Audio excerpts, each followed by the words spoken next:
In a remote peninsula in northern Siberia lives a group of elderly women. They were once part of a migrating community of reindeer herders, but today, in their old age, they spend most of their days in the village of Yarsail, cut off from their nomadic relatives and friends.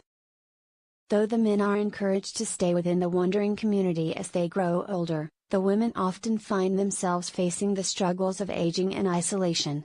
Life in the village might seem more comfortable than life as a migrating elder in the wild tundra, but it comes at the cost of great loneliness and a loss of purpose. In the past, each woman held an essential role in her community.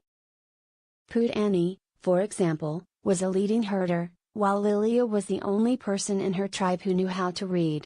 Over many cups of tea, these women shared their life stories.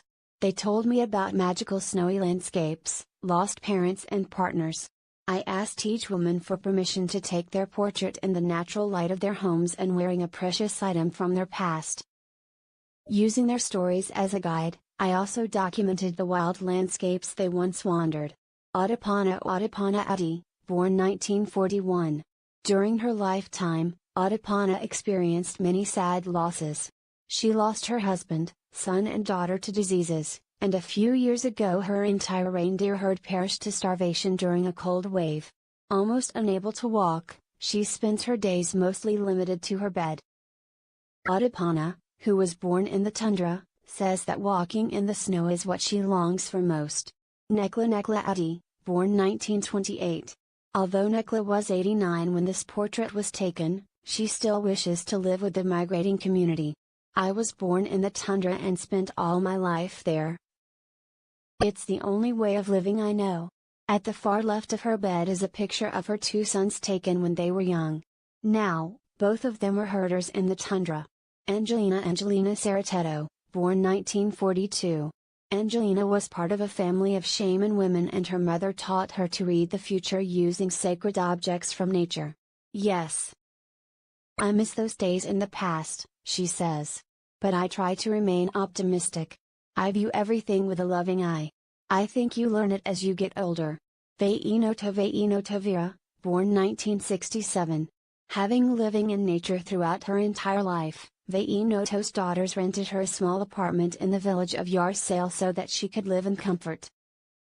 They come to visit her whenever possible, but as they are obliged to return to their herds and migrating journeys, Veinoto is often left alone. Zinaida Eve, born 1946, and her cat Persik, Peach in Russian.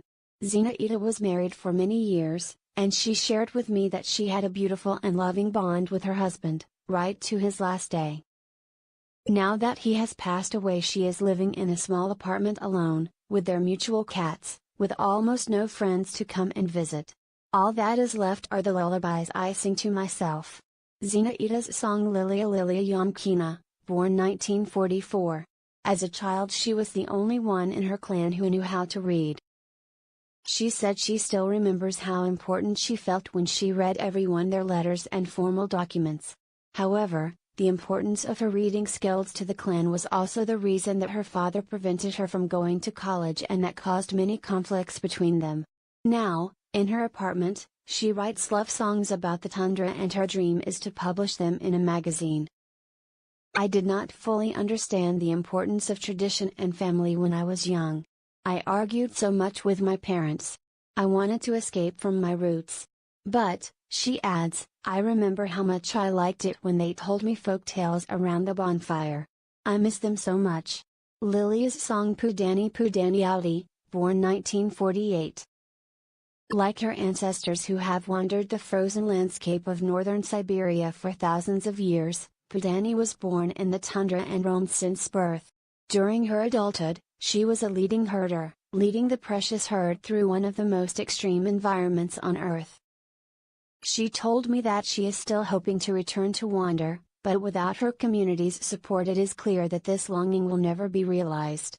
In this portrait, she is wearing a fur hat, the sole object she was left with from her wandering days.